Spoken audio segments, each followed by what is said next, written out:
How's it going, everybody? I'm Kris Keefer, and you're staring at two things.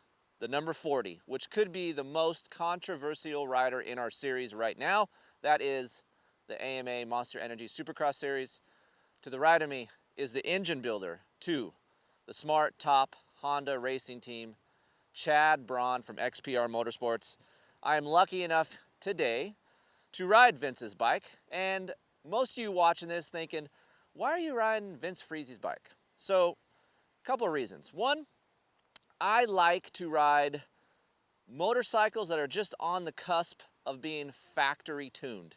This isn't a full-on factory machine, but nonetheless, you know Vince gets great starts. He has been for several years.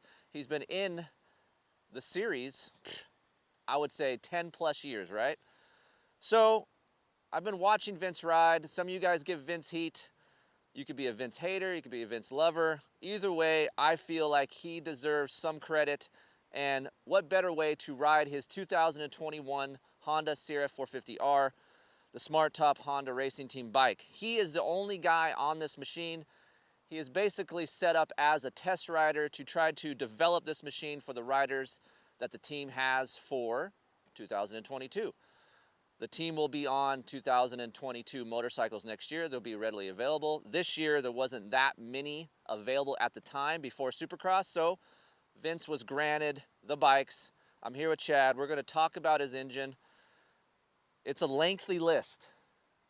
And Chad has told me Vince is actually a great test rider. I've spoken to Vince a little bit off the track, and we banter back and forth about some things on his bike. And he's a very smart, well-rounded test guy. If he was to stop racing and be a test rider, I think he'd be really good at it. So, Chad, break me down this engine. What have you done? What does he need from his bike, and what does the team require? Vince likes a lot of low-end power, likes it really connected.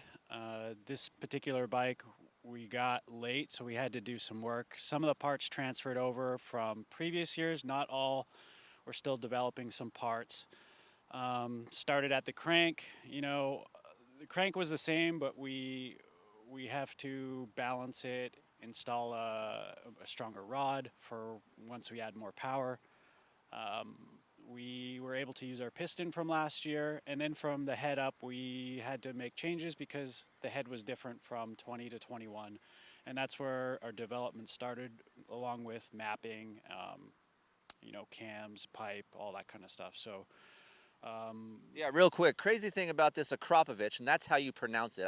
I hear it so many different ways out there in the internet, but it's pronounced Akropovich. The team was late to get some of these systems last year before the series started. I talked to Chad, and they were running a Yoshimura muffler, and then they switched to this because the team is sponsored by Akropovich, and Vince asked to actually slow this thing down because it gave it that much more horsepower. Yeah, the first time we got the pipe, once it arrived, Vince wrote it, and I got a call almost immediately. He's like, "Hey, Chad, we need you to come out. We gotta slow this thing down. It's too much." So it was good to hear. I was excited about that because I like hearing that kind of thing. But we worked with it. We did a couple days of testing, not a whole lot, just to get them comfortable, and then went racing.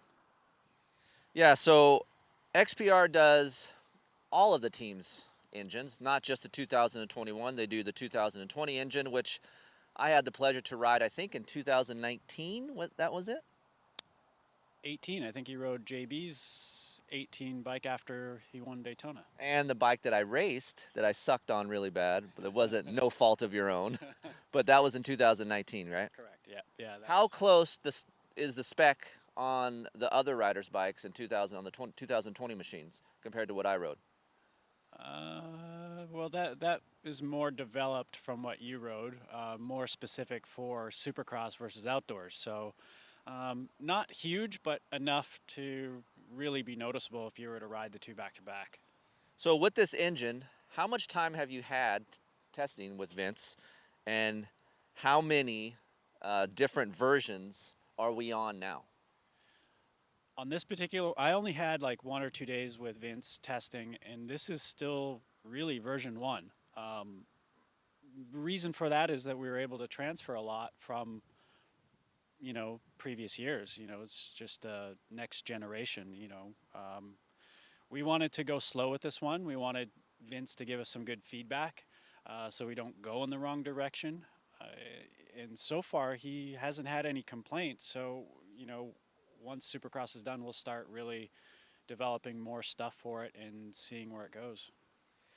Now, some of you guys are probably wondering, Vince hasn't, to me at least, hasn't got the starts that he normally does. I think some of that has to do with having a hydraulic clutch for 2021. Sometimes it takes riders a little bit to get used to the delivery of the bike out of the hole. So for me, I think maybe that could be some of the reason. I do notice on the bike, he has a factory Nissan front brake a la Justin Brayton.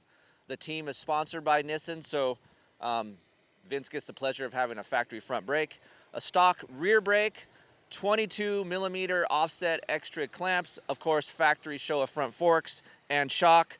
The linkage, I don't know if you know anything about the suspension, looks to be stock, but that could be deceiving. Sometimes when they do different knuckles and rods, they do have that stock look, so don't be deceived by that.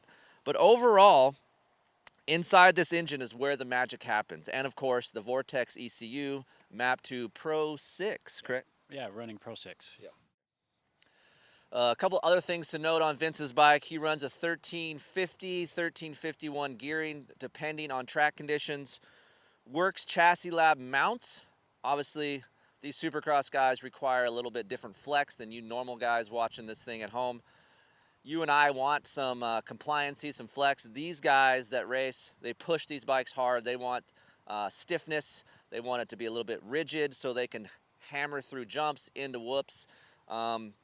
Also, another thing that I noticed that is crazy to me is how quick this front brake hits. As I'm grabbing this thing right here, it hits immediately. There's no play in it. So hopefully I don't endo my brains out when I grab a handful today. I also noticed that the throttle seems a little bit less fat than the stock OEM throttle, as well as works connection, little bits and pieces on this thing. And to me, I'm going to find this out. I'm going to call Tony after we do this intro video.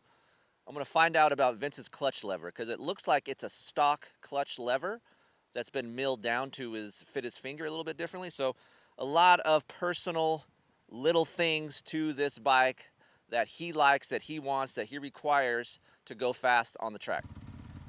I'm going to hop on this beast right now. It has Supercross suspension on it. I might venture over the Supercross, so if you guys haven't seen a 40-some-year-old guy ride Supercross, it's probably not very appealing on video, so we might stay away from that. But nonetheless, I want to ride it, give you guys some feedback, let you know at home what it's like to ride the most controversial rider in our series bike.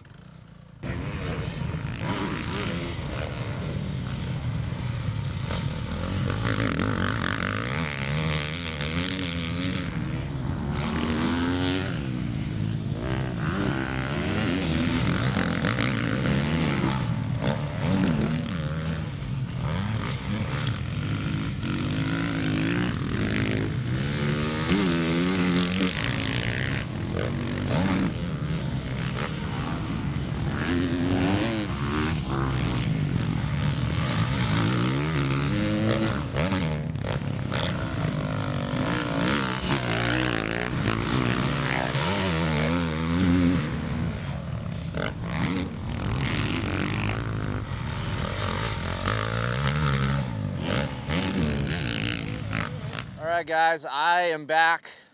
Just got off of the track. Again, the Supercross track's behind me, but I'm too old for that. I wanted to get a feel for this bike, Vince's bike, over there on the main track here at State Fair. I like the dirt. It's more clay-based, has good ruts, similar to this dirt behind me, similar to a lot of the venues that we have in the 2021 AMA Monster Energy Supercross Series. So, to give you guys some feedback, I felt like that was the proper track for me. So right away when I got on the bike, I'm like, I cannot believe how stiff this suspension is that Vince runs. I have been on some stiff stuff before, and I've been around a little bit. This quite possibly could be the stiffest setting that I have ever experienced in a Supercross setting ever. So, little tough to get around on an outdoor track with you know, minute bumps. I'm talking, there's not even bumps formed on the track yet, and I can feel it.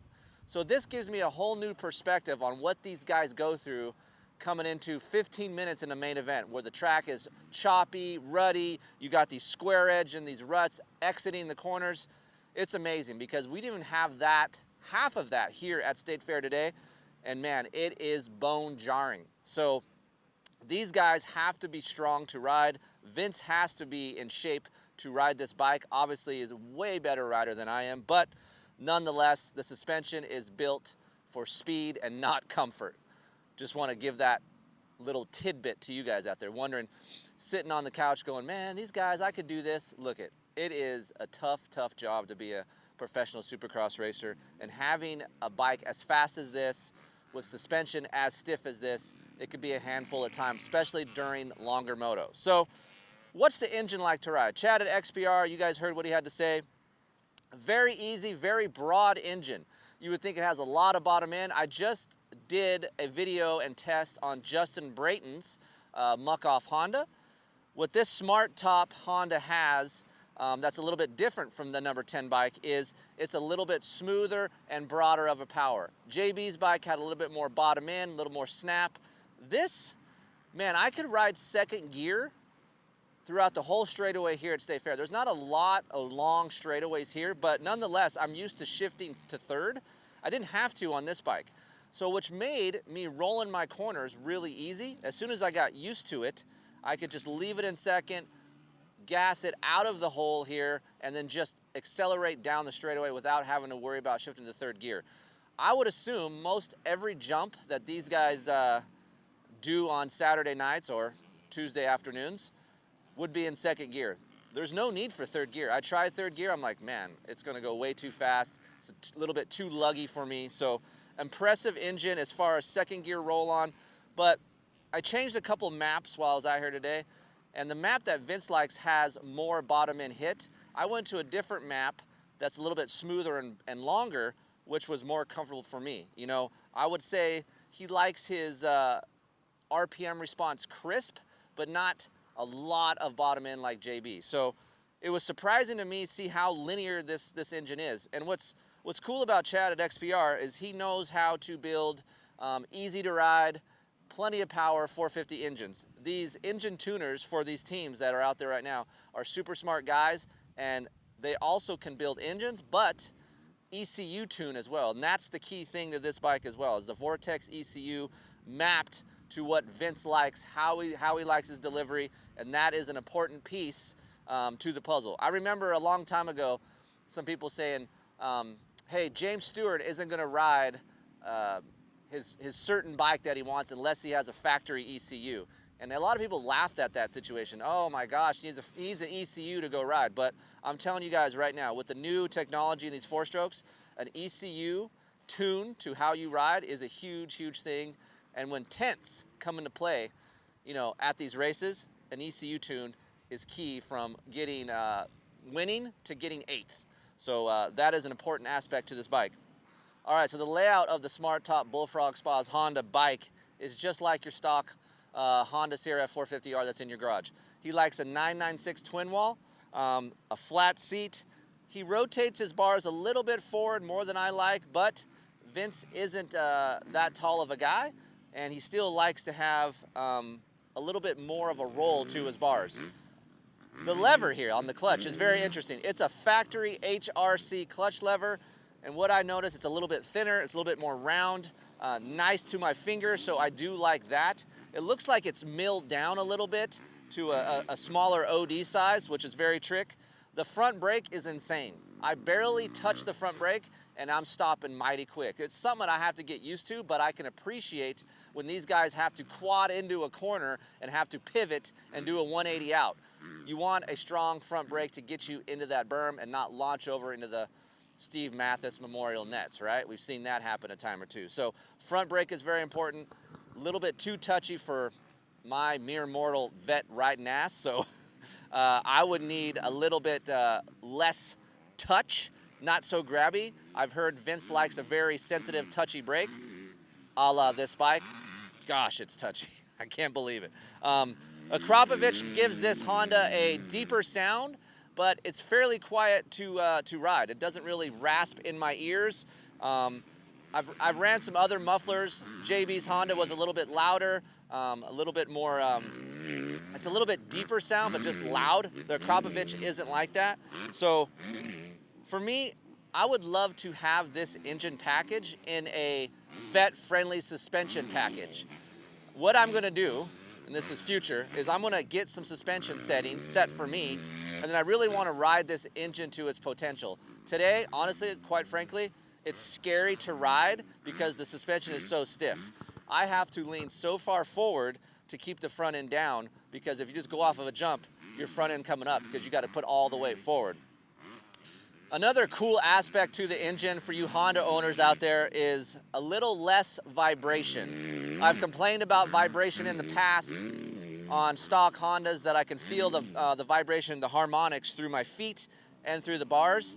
This has significantly less vibration than a stock Honda, and of course they balance the crank. They do a lot of engine work to kind of calm that feeling down, and that's the first thing I noticed when I got on this bike. Usually when I have a pair of Renthal twin wall bars, I get a lot of vibration. Didn't get a lot here today, so I like that feeling. When I did use first gear, it was very usable. So the bottom end in this bike is unchanged. It's a stock bottom end as far as gear ratios, transmission ratios, but first gear is usable. And I didn't ask Chad this, but I think it's usable because of the Vortex ECU and how they tune it. So if these riders need to downshift out of a corner or coming into a corner and get over an obstacle in first gear, it's very common today. You would think at home, man, I never use first gear, but these guys use first gear a lot, and it's still quite usable. So that was interesting. Another thing I want to mention, it has a front Dunlop spec tire. If you guys can see my inner child right now, he's happy because something about a front tire that's a spec tire, holy crap, man. It is grabby. You can start your lean early, and it's a whole different world. I would take a front Dunlop spec tire and a whatever in the back just to get that feeling I have on lean angle. So having a front tire that is grabby and you can lean and you have predictability, it's something to be said in a Supercross that gets slick, hard pack, and loose. Especially when you scrub up a face of a jump, you want to have some traction on that lean angle when you push. That front tire, the Dunlop that they use out there on Saturday nights, man, it's amazing. All right, to wrap this thing up, the SmarTop Bullfrog Spas Honda is a great machine. In today's world, you don't need to have a factory team to do well in Supercross. Shane McElrath, Benny Bloss, Vince Friese, and Broc Tickle. I mean, Mike Genova and Tony Alessi came in and gave these guys jobs when most likely maybe they couldn't get one for 2021. But they got good equipment, they got a great team, and a great engine. I'm gonna tell you what right now, I've ridden that 2020 engine, is just as good as this 2021. So be on the lookout next year for all of the team, whoever they are, to be on these bikes, these 2021 Honda CRF450Rs. It's been a pleasure to ride, it's been an experience. This bike is way better of a bike than I am rider, but it's cool to relay some information out to you guys sitting at home, for us mere mortals to see what it's really like to ride a top level machine. So thank you, Tony Alessi, and don't forget RacerXOnline.com for more information, racing results, and the RacerX publication side, $30, 12 issues. Get yourself some magazine, have a good time, put it on the couch, kick it and read, it's a good time. So we'll see you on the next test.